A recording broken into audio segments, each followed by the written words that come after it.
Kayo po ba mga bossing ko ay isa sa mga nangangarap na magkaroon ng sariling bahay? Yun nga po, ang sabi nga po nila mga bossing ko na pinaka-importante ay meron kang tinitirahan, meron kang bahay. Kasi yung pagkain, madali mo pang madiskartehan po yan.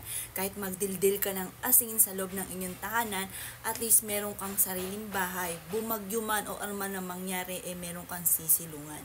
Ngayon pa mga bossing, kung isa ka sa hanggang sa ngayon ay walang tahanan at or kaya may tahanan ka at nais po ninyo na lumevel up ang inyo pong tahanan at mapaganda nyo po ito or makabili ka ng mas maganda pa na matagal mo nang pinapangarap, mainam na subukan nyo po ito. Ako pa mga bossing ko, dati-rate mga bossing ko, palipat-lipat kami ng tahanan. Dahil nga po mga bossing, madalas kaming napapalayas, lalo-lalo na kung lagi kami nag-aaway na aking mister.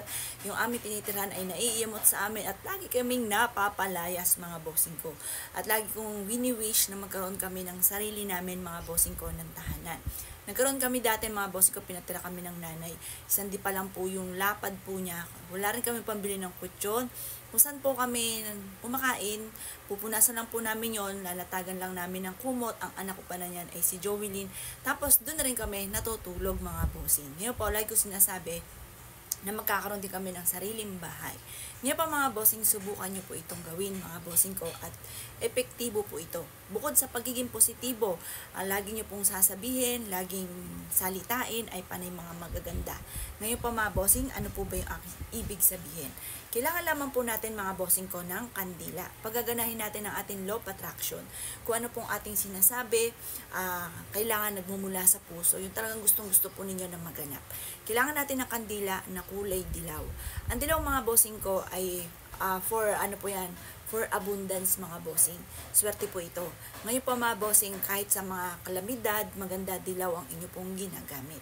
Ngayon po mga bossing, ito yung liwanag na ating buhay tungo sa ating tagumpay. Kumuha po kayo mga bossing ko ng isang dahon ng laurel. Yan. Ngayon pa mga bossing ko, sa dahon ng laurel, isusulat nyo dito ang lahat ng nais ninyo. Halimbawa, magkaroon ako ng sarili kong tahanan. Ganun po mga bossing. Ngayon po, or kaya isulat nyo po dito or ibulong. Pagka naibulong nyo na mga bossing ko ang lahat ng nais po ninyo, lahat na po. Ultimo, halimbawa, may negosyo ka, mananaya ka, ikaw po ay may problema sa inyong pamilya or kaya sa kalusugan, lahat na po i-wish po ninyo. Pagtapos na po kayo mag-wish mga bossing ko, ito po ay itatali natin. Kaya kailangan natin mga bossing ko ng pulang sinulid. Mas mainam po ay pula mga bossing. Pagkatapos ito mga bossing ko, ayan, ang gagawin po ninyo, yan po mga bossing, itatali nyo po siya. At habang tinatali nyo po ito, ay paulit-ulit mo sinasabi ang lahat ng inyo pong nais mga bossing.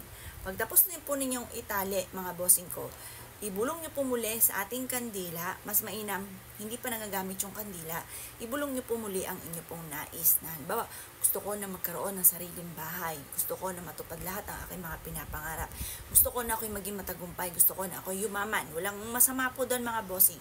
Ngayon pa mga bossing, dapat kapag ginawa nyo po ito, dadagdagan nyo ang sipag at tiyaga, double time sa pagkayot at huwag kang makakalimot magdasal. At pagkatapos po niyan mga bossing ko, ito pa mga bossing ko, isisindihan po ninyo. Ito pa mga bossing ko, habang ito'y nagsisindi, paulit-ulit ka nagwi-wish na matupad lahat ang kahilingan, na maging matagumpay po kayo, ganun po, lahat na po, sabihin po ninyo yung mga magaganda. Pagtapos nyo po mag-wish mga bossing ko, hipan nyo po ito. At kinabukasan mga bossing ko, sindihan nyo po muli, tapos mag-wish ka na muli mga bossing. Kapag nasindihan na yung kandila, huwag mo na ibulong muna, kasi nasindihan na siya. Yung unang sindi lang, ibubulong nyo. Ngayon, kapag nasindihan na siya, sindihan nyo lang po itong ating kandila. Pagtapos wish ka muli. Tapos yung mag-wish mga bossing ko sa umaga ito, nakahanap ka sa gawing silangan ng mga bandang alas 7 at matatapos ang ating mga pampaswerte hanggang alas 8 lang po ng umaga. Pagtapos po niyan, hipan nyo na ito. Gawin nyo po ito hanggang sa matapos yung ating kandila mga bossing. Ito pa mga bossing ko ay panawagan upang sa ganon, matupad kagad ko naman yung inyong hinihiling at kayo po mga bossing ko ay maging matagumpay sa buhay, maging smooth yung dali ng swerte at kung ano man po yung matagal nyo na nga pong ninanais, iaadya ka lagi nito kung saan lagi kayo suswertein. Ugaliin ang pagsasabi ng mga magaganda at kalimutan ang daing-daing mga bossing. Kaya kung kayo pininiwala at tayo po itong gawin, asya mga bossing ko, good luck po sa inyo po lahat.